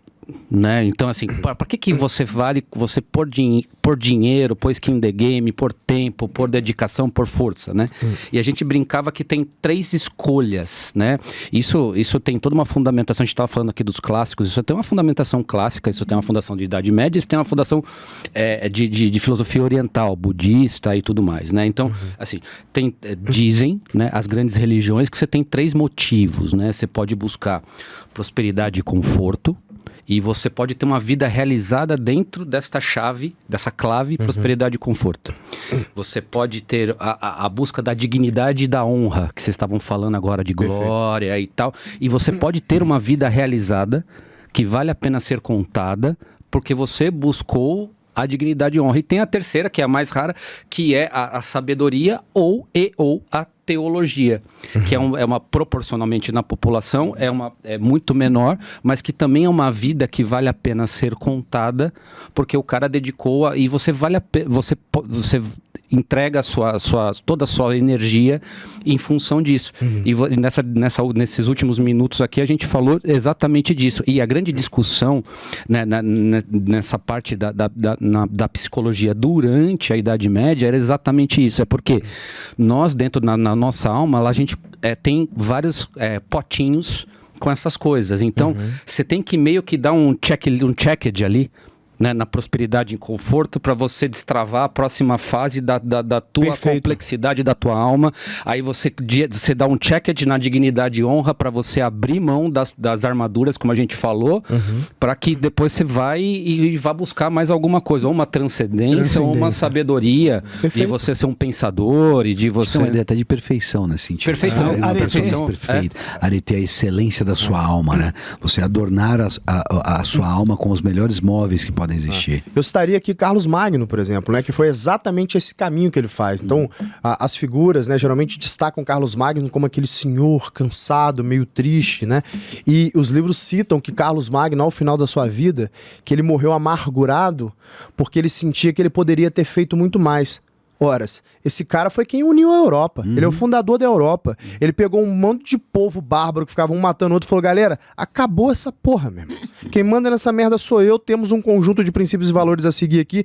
Bora unir? Bora unir. Faz o Império Franco-Alemão, junta a galera toda ali, pacifica a Europa inteira, faz todo mundo aprender, todo mundo, mas boa parte da galera aprender a ler, começa a disseminar leitura, cultura, religião. Pô, o cara foi um dos maiores monarcas da história e ele morre amargurado porque se entrega ali nessa parte teológica. Ele estava quase que dedicando a vida dele a escrever, a registrar aquilo ali e tentar fazer com que mais pessoas tenham acesso a estudo, mais pessoas tivessem acesso a artes e tal. Então ele passa por essa jornada. Mas por que eu trago isso aqui como preocupação minha, quando eu estava falando da história da aristocracia, né? Não existe uma aristocracia forte hoje no Brasil, por exemplo, né? Existe um bando de burguês. Aí quando você tenta formar um grupo de aristocrata, ele não consegue ganhar força, porque às vezes tem um ego muito forte, e aí um grupo não quer colaborar com o outro, e cada um quer chegar a se aproximar do governo com uma pauta muito pessoal. Então não é verdadeiro aquela construção de aristocracia. E por que isso é verdade, cara? Porque o negócio é o seguinte, eu acho que o iluminismo, ele destruiu fundamentalmente a essência da educação clássica, que é o que formava grandes homens. Por quê? Porque ele começou a narrow demais, ele começou a afunilar muito aquilo que você sabe. Pra você ver, pô, antes a gente tinha um cara que ele era engenheiro, ele era médico, ele era pintor, ele era arquiteto, né? Eram polímatas, que sabiam muito sobre muita coisa e ainda era filósofo. Hoje não, hoje ou você é médico, ou você é homem de negócio, ou você é filósofo. Não, você é especialista na micose das crianças de isso, 6 não é mais dedos médico, da mão esquerda, não é mais médico. A gente emburreceu, cara. Essa que é a verdade, a gente emburreceu. Perdemos potências. Esse é um problema da tecnicidade. Perfeito. Na verdade, você vai ficando cada vez... E até na educação, porque tinha o Trivium e o Quadrivium, e você ensinava coisas de outra forma, as artes liberais. Exato. Hoje você coloca tudo dentro de caixinhas e você só pode pensar dentro daquela caixa. E a sociedade te julga se você se manifesta fora do seu ciclo de... Ah, mas você não é médico? O que você tá falando aí de dicas de saúde pra você ter um Vimos isso shape? no Porque eu Covid. tenho shape, porra. Eu posso falar o que eu quiser. Vimos isso no Covid. Exatamente. Todo mundo foi velado de falar. Todo mundo foi velado. É velado. loucura. Eu fui super presente nessa discussão desde a época. Eu vou falar, cara, máscara não faz sentido nenhum. Por quê? Porque eu tô lendo um monte de estudo aqui que tá demonstrando que essa porra não faz sentido. Por que a gente tá usando essa merda? Lockdown não faz sentido nenhum. Então são as coisas lógicas que todo mundo sabia e que agora os estudos demonstram. Falar, o negócio comer um morcego surgiu o Covid. É óbvio que não, velho. Tinha um laboratório chamado sei o que lá do Covid, velho. Essa porra tá desde 2015. Por que comer morcego, caralho, velho? Tá ligado? Tinha umas coisas tão idiotas que eu batia na época. Eu me lembro de jornal me bateu, cara. E hoje em dia os caras têm que tudo enfiar o rabinho entre assim, erramos, aprendendo com o pô, vai tomar no cu, você deixou o nego trancado 2 anos, velho. Falando essas merdas, 3 anos falando essas merdas, tá ligado? Não, se você não é médico, você não pode opinar. Aí quando o médico opinava, você é fascista. É isso aí. Aí, porra, então, quem que pode opinar? Então, qual que é o ponto? A gente acaba emburrecendo essa sociedade e com isso, você não cria aristocratas de verdade que querem contribuir para uma discussão de sociedade, que querem botar os temas que são centrais mesmo para a discussão, e aí você deixa esse trabalho pros verdadeiros burgueses. Porque, cara, senadores e deputados, em sua enorme maioria, com raras exceções, são burgueses que estão ali próximos do poder, simplesmente no Palácio de Versalhes, simplesmente para poder atender suas agendas pessoais. Isso você é a escreveu burguesia. um diário quando você estava lá? Porque se você fazia anotações de coisas. Só um detalhe, eu vi você outro dia passando lá em Brasília, na frente do Congresso, e fazendo sinais maravilhosos para ele. Porque é bizarro, cara. É bizarro num grau assim que é inominável. É inominável. Eu não tinha noção. Eu sou um estudioso de política, de filosofia, mas quando você entra lá e vê a dinâmica da coisa, você fala, cara, isso nunca pode dar certo. Do modo como está construído. De uma licenciosidade, de uma mediocridade, de uma baixeza, aristocracia. Ali é tudo burguês, cara. Eu estaria satisfeito com uma mediocracia. Porque é uma cleptocracia. Porque é uma cleptocracia de Brasil. A governança uma cleptocracia, uma sem cleptocracia. Não tem o mínimo de noção de grandeza. Não existe isso, né? De magnanimidade, como disse o Caio. magnanimidade. Esquece, cara. Não tem. Essas coisas não existem. Essas coisas simplesmente desapareceram ali dentro. Pois é, cara. E é muito triste que a gente, como sociedade, aceite isso sem discutir esse modelo. Fala, Como é que você acha que a gente faz, Thales, assim, na sua visão? Como é que a gente recompõe essa estrutura e diz assim, bom, vamos reordenar a coisa. Eu não sei nem se é reordenar ou vamos ordená-la, porque talvez nunca tenha sido ordenada, pelo menos não nessa nação. Ou implodi-la.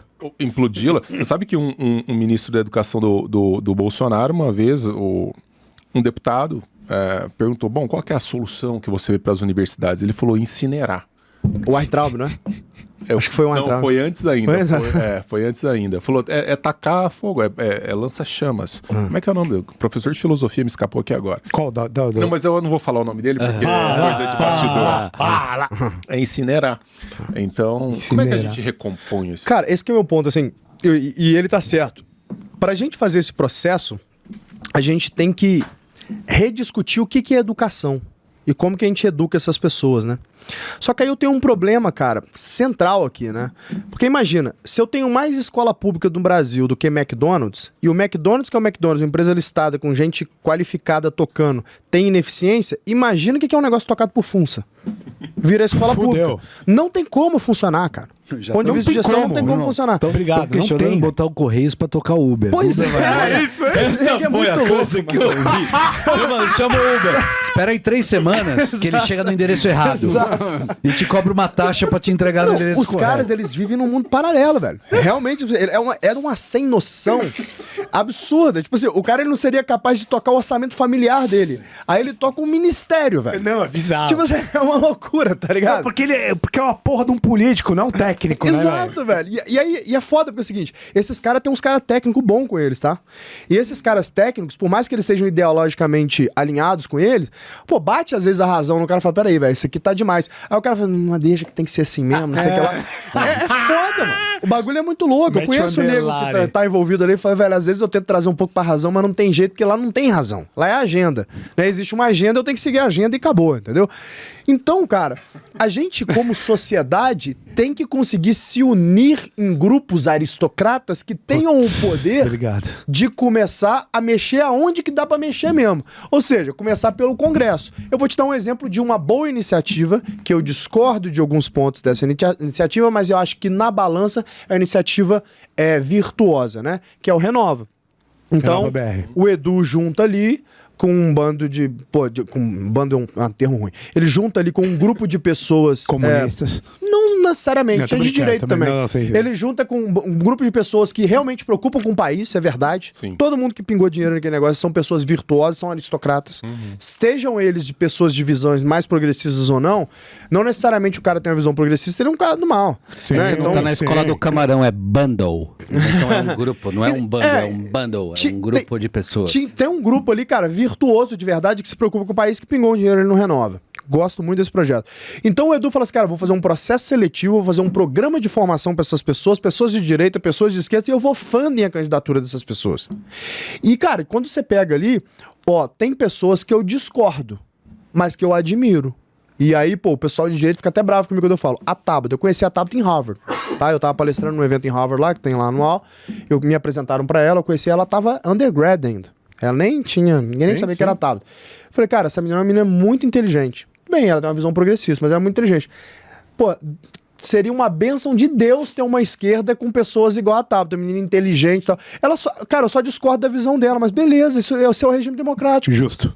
Você traz um equilíbrio, mas é uma menina verdadeira, uma menina ética, eu só discordo da visão dela. E é uma discordância que se dá num nível, né? E sabe o que eu sempre falo, que eu já falei com ela, inclusive? A gente discorda dos meios, o fim a gente quer a mesma coisa. Eu quero que todo mundo se dê bem, eu quero que as pessoas cresçam, eu quero que as pessoas tenham, né, uma vida melhor, todo mundo quer. A não ser que você seja um psicopata, você quer isso. Agora a gente discorda dos meios. Eu sou um cara um pouco mais racional, eu gosto daquilo que eu sei que funciona. Você tá gostando de umas paradas que você já sabe que não funciona, né? Dá pra gente ver que já deu errado. Mas tudo bem, a gente discorda dos meios. Aí a discussão é boa.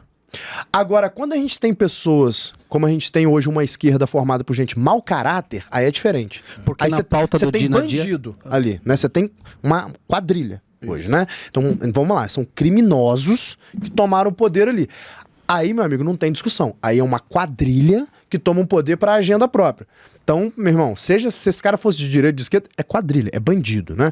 Então, você ter pessoas virtuosas que tem uma visão antagônica sua, acho ótimo, que foi o que o Renova fez. É um dos exemplos que eu tenho para mudar o Brasil. Se te surgissem 10 Renovas, cara, a gente mudava o Congresso. Por que não surge 10 Edus para fazer isso? É isso que a gente tem que fazer, cara, como sociedade. Só que a gente tem que se unir. A gente tem que ter gente que está disposta a botar o dinheiro ali, fazer o programa. E aí, falando sobre a construção da glória, né?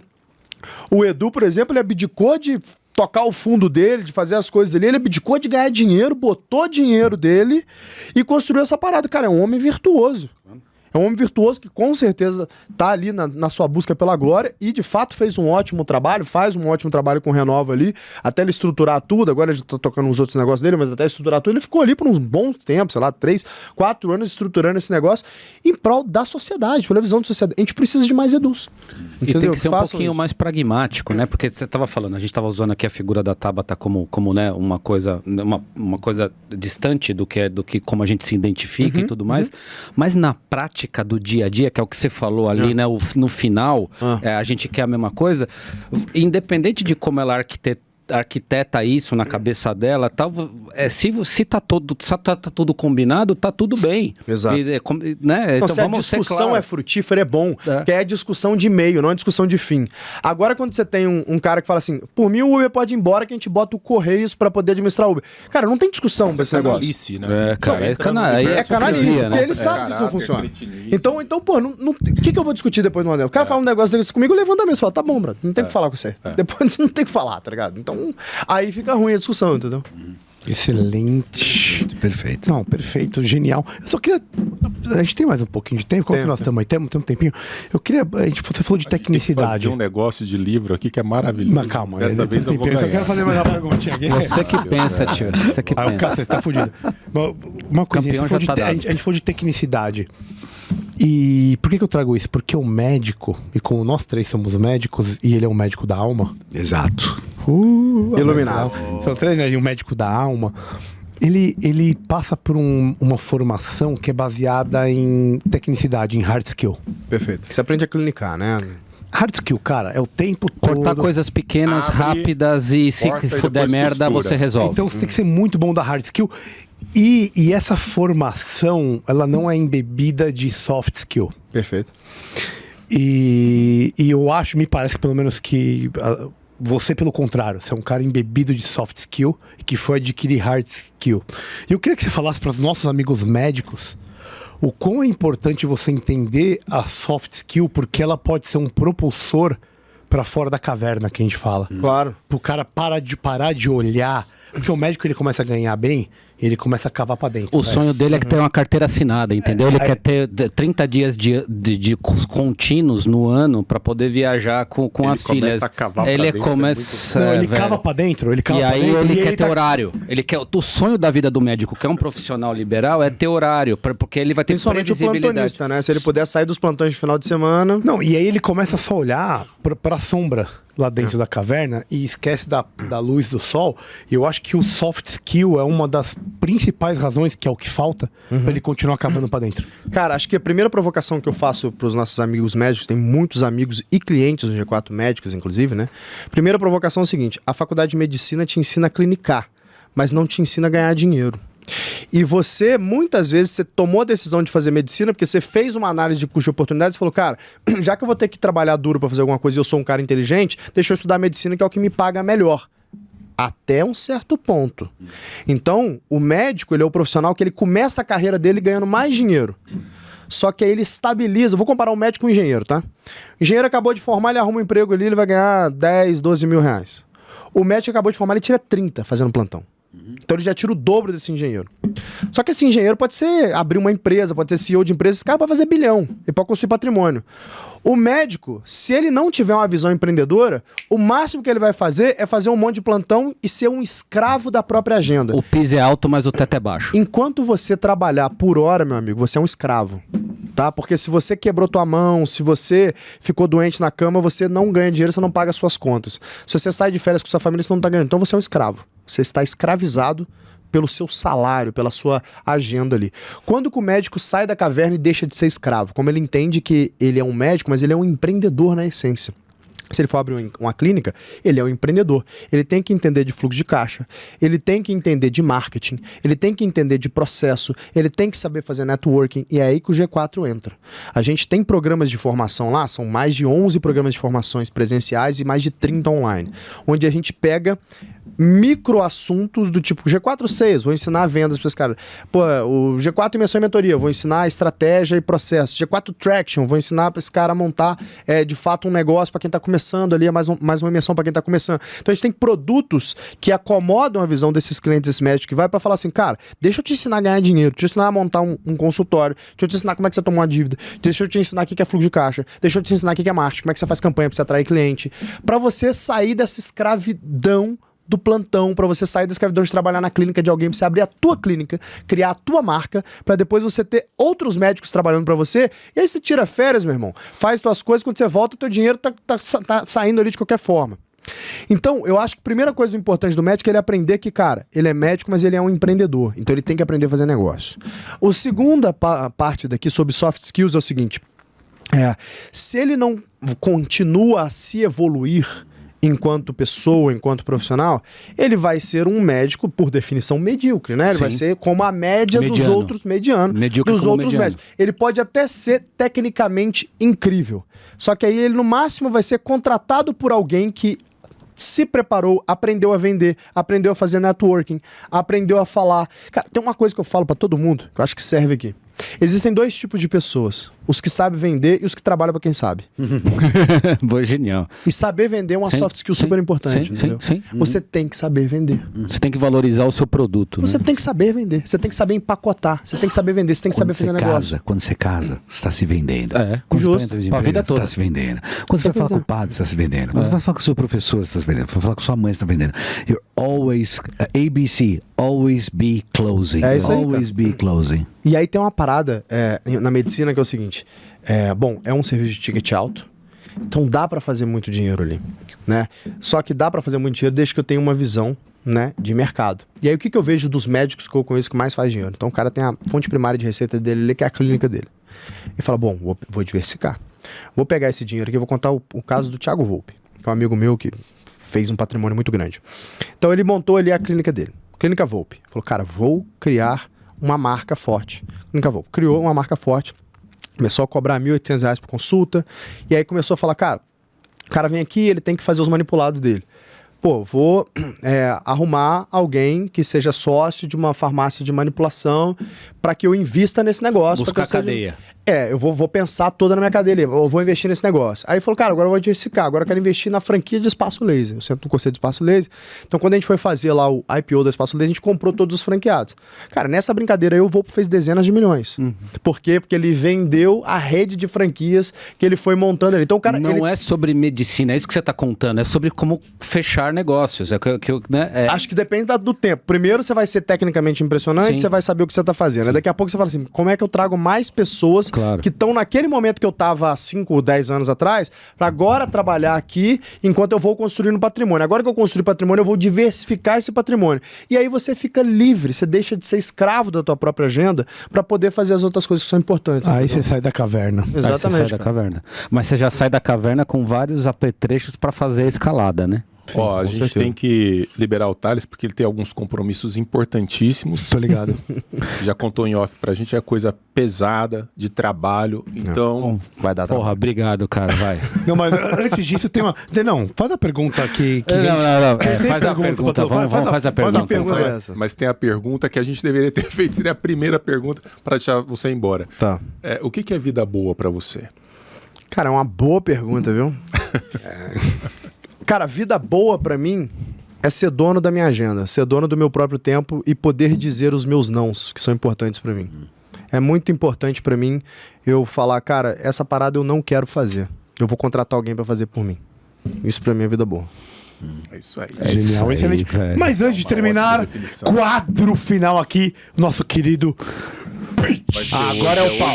Agora cada um pega suas armas. Camarão, Explica aí. o Caio explica o que é e o Camarão vai apresentar os livros pra depois a gente fazer o pitch, porque ele não falou que é venda, que a vida é uma venda. Exato. Agora nós vamos ver aqui quem vende e quem não vende Agora essa vai porra. separar velho. homens de meninos. Agora que a gente vai ver a saber quem verdade sabe vender e aqui. quem não sabe vender. É isso Tô mesmo. tomando no fiofó.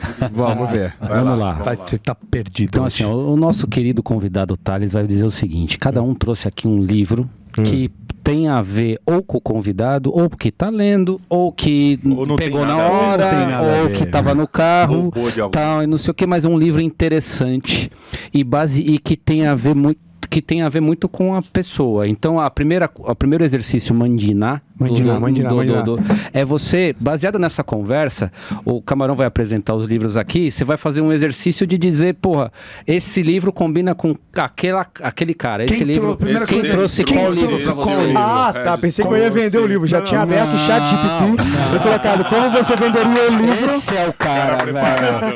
Cara, esse é E o aí eu ia cara. botar o livro aqui, eu simplesmente ia ler, tá ligado? Porra, você acha que a Mais gente ia legal. meter essa trairagem no final, Porque você velho? vai fazer o julgamento de quem vendeu bem. Quem vendeu bem? A ideia é o seguinte, você vai primeiro Você é o jurado da venda. Tá Essa bom. é a graça. Isso, aí cada um vai vender o seu livro e o que você escolher vai levar embora pra casa. Pô, bom demais, cara. Gostei, cara. Então, primeiro vamos falar. Você vai ter que, por um exercício de mandinar, ver Apresenta quem os que livros trouxe. aí. Vamos lá. Michael Porter dispensa apresentações. Estratégia competitiva. Safadinho, apelão. Quem trouxe esse aqui sai fora. Quem trouxe esse aqui é Covarde, hein? apelão. Covarde, hein? Esse aqui é apelão. Esse aí é Livro, campeão, né? A escada dos fundos da filosofia. Uau. Uma escada dos fundos. Eu gosto da escada. De quem? Eu gosto dos fundos. Wilhelm Weichel. Wilhelm Weichel. Por favor, só não faça assim com o braço, porque... Qual que é o terceiro? Terceiro, Boris Johnson, o fator Churchill. O homem do charuto. O homem Quem do charuto. escolheu esse aqui é esperto. E o quarto, Otto Kruger, Type Talk at Work. O que Que é esse aí? Xadrez? Esse daqui é um xadrez, esse sobre MBTI. Para quem desconhece, vale a pena procurar. É um soft skill desejável. Pega um cara que é mestre nesse negócio e oferece um livro pra É ele. isso aí. Meu querido Você Thales. tem que tentar agora descobrir quem trouxe qual livro? Essa é a Vamos lá, primeira pra onde etapa. que Quem nós trouxe vamos? qual? É. Ó, Bom, a escada da filosofia foi o Denis, né? Não tem Qual? como.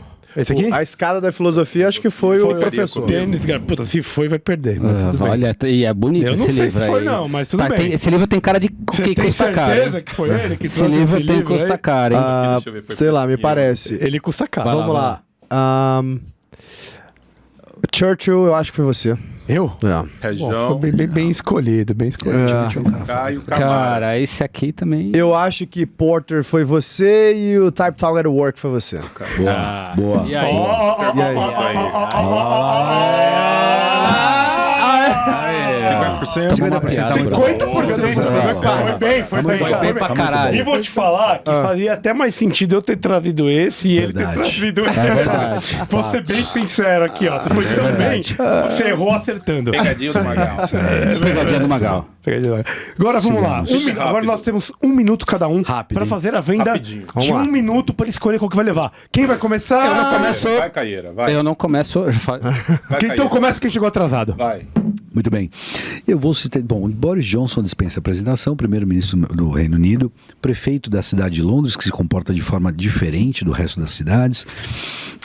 Boris Johnson escreveu uma biografia razoavelmente simples, tem mais complexas do Churchill, mas eu vou falar 3 frases de Churchill para falar quem foi o homem, porque nós falamos de I'm aristocracia. hungry. Falamos de aristocracia, poucos seres representam tanto uma vontade aristocrática como Churchill. Primeira frase. Uma mulher chega para ele e fala assim: Sr. Churchill, se eu fosse a sua mulher, eu botaria veneno no seu chá. E ele responde: minha querida, se você fosse minha mulher, eu tomava esse chá. Essa é a primeira frase. Ele é muito bom, Esse é o homem. Esse homem é demais.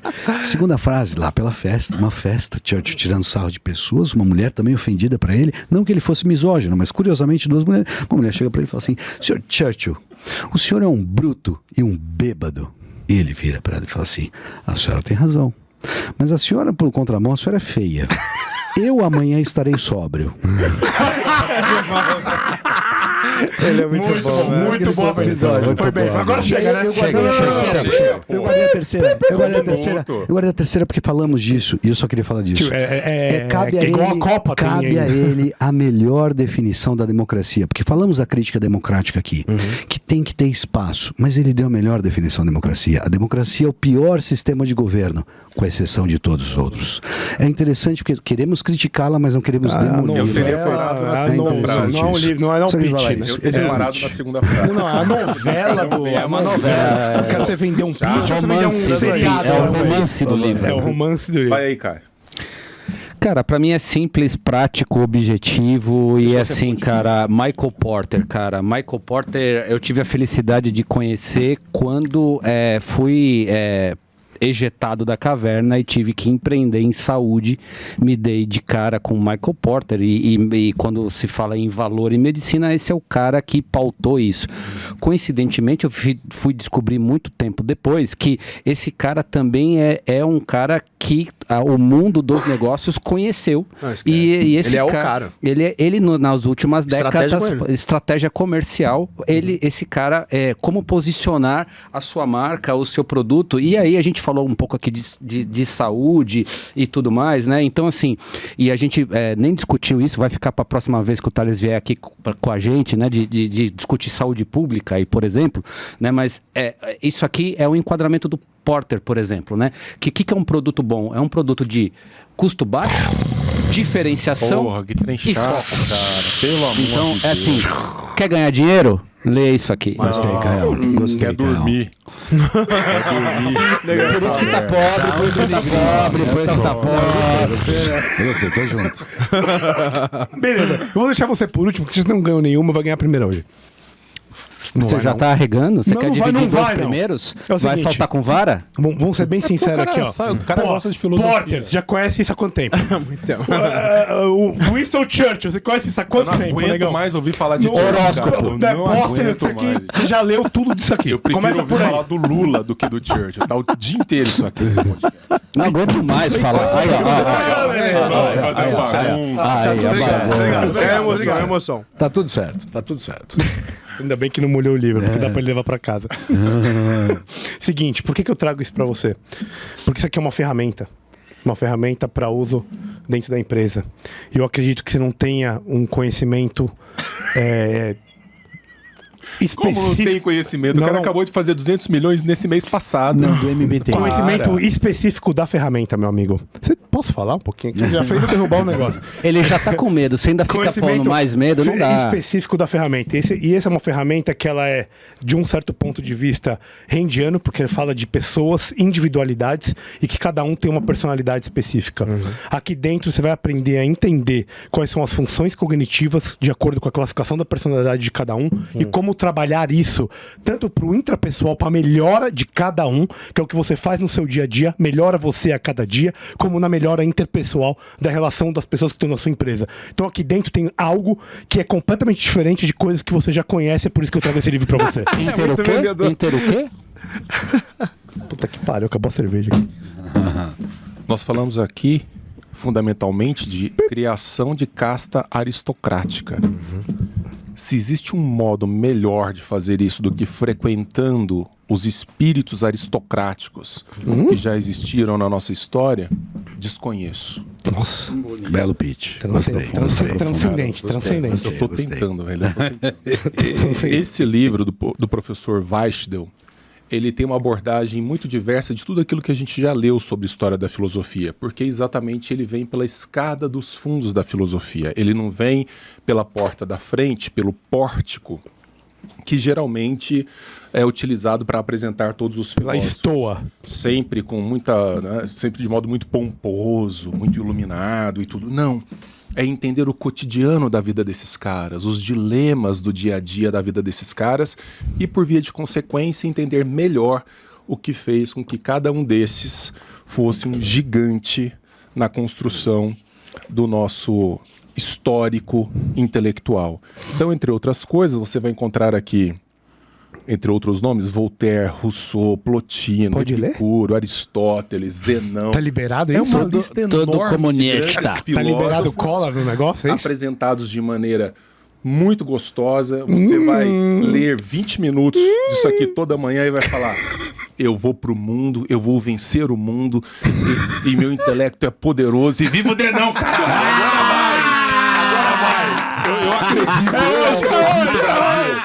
Eu tô tão comprado que eu vou fazer aqui uma proposta pra gente fazer Não, aqui. não, Ó. não. Então, teve o Denão, né? Tem a Academia do Denão e tem mais que a Academia do Denão. Tem o Denão e os Argonautas. Um novo produto. Nós somos Um novo os Argonautas do Denão. Denão e os Argonautas. Thales, não se sinta pressionado Não, por ninguém. Você faz a sua própria escolha. Não, o cara é um cara real e ele é egoísta racional. Qual foi o Escolha o melhor seu livro. livro? Qual pitch foi melhor e qual livro você quer levar pra casa, meu Você amigo? leva pra cá. Vamos lá, vamos falar qual pitch foi o melhor. O melhor pitch, na minha opinião, foi o teu. Você vendeu muito bem. Eu sempre soube disso. Teu pitch foi o melhor. Teu pitch foi o melhor. Mas o livro que mais me chamou a atenção, pra te ser sincero, foi do Denis, porque eu tô num ciclo de estudo. Tudo bem. Puxou o saco. Puxou o saco aqui, mas tudo bem. Você ganhou, mas tudo bem. É o Pio. Debutou.